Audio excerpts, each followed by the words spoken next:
Hey everyone, today I want to talk about something I've called connectification, and it's the move from a monolithic landscape to focus on the mesh that connects things together. If you ask most people what matters most in life, they usually don't say their job or their house or some possession that they have. They usually say family. And here's the paradox: family is not an object you can hold. It's actually connective tissue. It's a mesh of relationships, memories, routines, obligations, and love. We already put connection before entity. We already treat the mesh as more real than the monolith. But until now, we couldn't fully live that truth.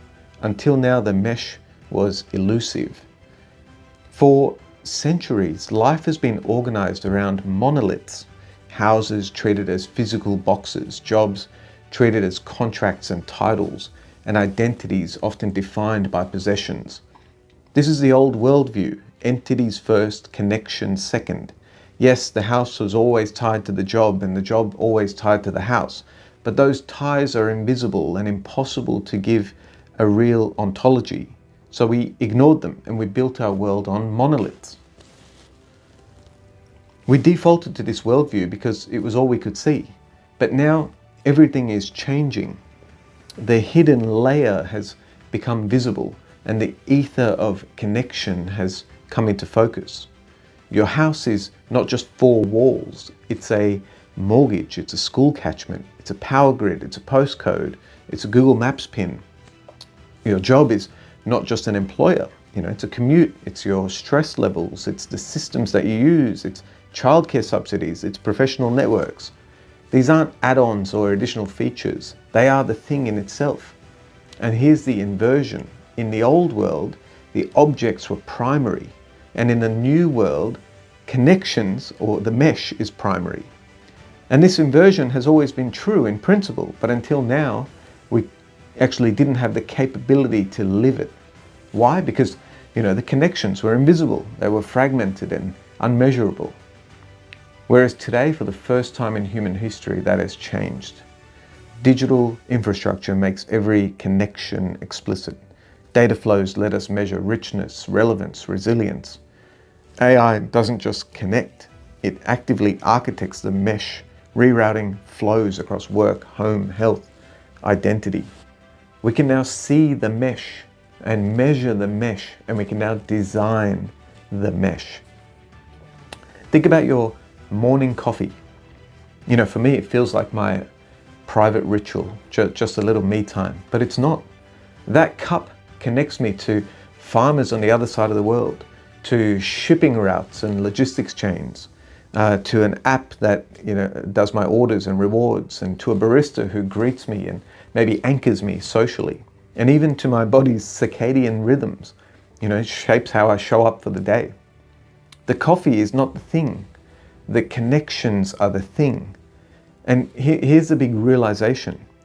If even a coffee is already a mesh, then nothing in your life is truly a monolith. Not your house, not your job, not even your identity. We've all glimpsed at this before. Remember when the world woke up to the reality of sweatshops and child labor?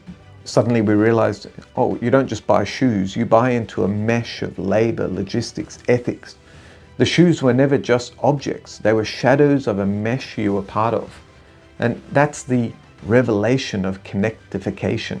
You don't just buy things, you choose meshes and the things follow. But here's the kicker. Your mesh is built on your values. If you value looking a certain way at any cost, then you might still buy the unethical shoes. That's the mesh that you've chosen. But if you value dignity, sustainability, justice, you'll architect a different mesh, one where your shoes are simply the byproduct of your values expressed in connection. In connectification, every house you buy, every job you take, every routine you follow is a values statement. Your mesh is your values and goals made visible, and the objects are just shadows that it casts. And we often think about a house as valuable because of its walls, its designs, its size, but through the lens of connectification, what really matters is the mesh it's embedded in. Think about a house in Sydney. Yeah, I mean, it might be crazy expensive, but why? Because it plugs into dense flows, infrastructure, healthcare, education, professional networks, job markets, global flows of culture and capital. Now compare that to exactly the same house, the same physical quality in a less prosperous part of the world. Same bricks, same design, same size, but the connections are thinner, less infrastructure, fragile healthcare, limited opportunities. The difference in value is not the entity, it's not the house itself, it's the mesh. The house is not valuable because of its bricks, it's valuable because of its connections. Think back to the early internet, before Google websites were, treated like monoliths, like each page was judged in isolation, indexed by its text. And then suddenly Google inverted the ontology. They used to be called PageRank. They said a page's value is not in its actual words, it's in the quality of its connections, and the link became more real than the website, and that revolutionized the whole internet. Today, connectification is the same revolution for life itself. A job isn't better because of the title, but because of the resilience of its mesh. A house isn't good just because it's big, but because of the richness of its flows. Even routines can be scored by how well they nourish your mesh. This is the quality score of life: richness, relevance, resilience. And it's not abstract, it's practical and inevitable. Jobs and houses will unify into live-work service bundles, where we'll optimize not just for job title or square meters, but for flows, commute versus income, childcare versus well-being, energy versus time. Institutions will stop being monoliths and transform into connective operating systems. The monolith era is ending and the mesh era has begun. And this is the truth of our time. We've always known that connections matter more than entities. Family has always shown us that. But only now do we have the capability to live it. Only now can we see the mesh, we can measure it and design it. Objects are disposable, connections are immortal. So stop optimizing for the house, stop optimizing for the job, and start architecting your mesh, because in the era of connectification, from monoliths to mesh, entities are dead and connections are destiny.